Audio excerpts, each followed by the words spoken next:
Messi যখন কথা বলেন তখন সবাই চুপ হয়ে যায়, হোক সে আর্জেন্টিনার প্রেসিডেন্ট কিংবা কোচ স্কালোনি। আপনাকে যদি জিজ্ঞেস করা হয় বিশ্বের সবথেকে অরাসম্পূর্ণ প্লেয়ার কে, তাহলে আপনি অনেকেরই নাম বলতে পারেন। আপনার তালিকায় রোনালদো, জালাতান সহ আরো অনেক প্লেয়ার থাকতে পারে, তবে বর্তমানে সবথেকে অরাসম্পূর্ণ প্লেয়ার লিওনেল আন্দ্রে মেসি। আপনি কি কখনো খেয়াল করেছেন ফুটবল মাঠে এমন কিছু খেলোয়াড় আসে যাদের উপস্থিতি পুরো স্টেডিয়ামের পরিবেশ বদলে দেয়? কেউ চিৎকার করে, কেউ ভয় পায়, কেউ আবার অনুপ্রাণিতও হয়, কিন্তু একজন আছেন যিনি কথা বললেই পুরো ড্রেসিং রুম নীরব হয়ে যায়। তিনি লিওনেল মেসি। মার্টিনেজ এক সাক্ষাৎকারে বলেছিলেন, মেসি যখন কথা বলে সবাই চুপ হয়ে যায়, সে আর্জেন্টিনার প্রেসিডেন্ট হোক কিংবা কোচ স্কালোনি। ভাবতে পারেন, একজন প্লেয়ার যার সামনে কোচ পর্যন্ত কথা থামিয়ে দেন। কিন্তু প্রশ্ন হলো কেন?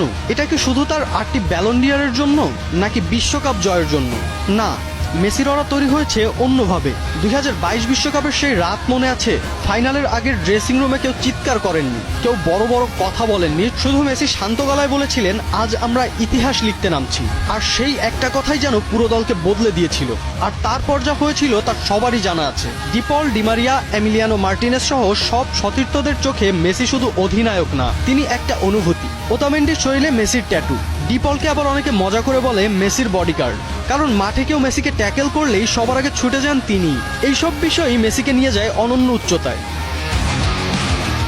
আরেকটা ঘটনা জানেন? কোপা আমেরিকার এক ম্যাচে পুরো স্টেডিয়াম উত্তেজিত, রেফারির সিদ্ধান্তে ক্ষুব্ধ আর্জেন্টিনা। সেই সময় মেসি শুধু হাত তুলে সবাইকে শান্ত হতে বলেন, আর কয়েক সেকেন্ডের মধ্যেই পুরো দল শান্ত হয়ে যায়। এই ক্ষমতা সবাই পায় না। রোনালদো আপনাকে অনুপ্রাণিত করবে, জালাতান আপনাকে অবাক করবে, কিন্তু মেসি আপনাকে বিশ্বাস করাবে যে অসম্ভবও সম্ভব। হয়তো এজন্যই বিশ্বে একটা কথা ধীরে ধীরে সত্যি হয়ে যাচ্ছে, মেসি শুধু একজন খেলোয়াড় না, তিনি ফুটবলের নীরব রাজা।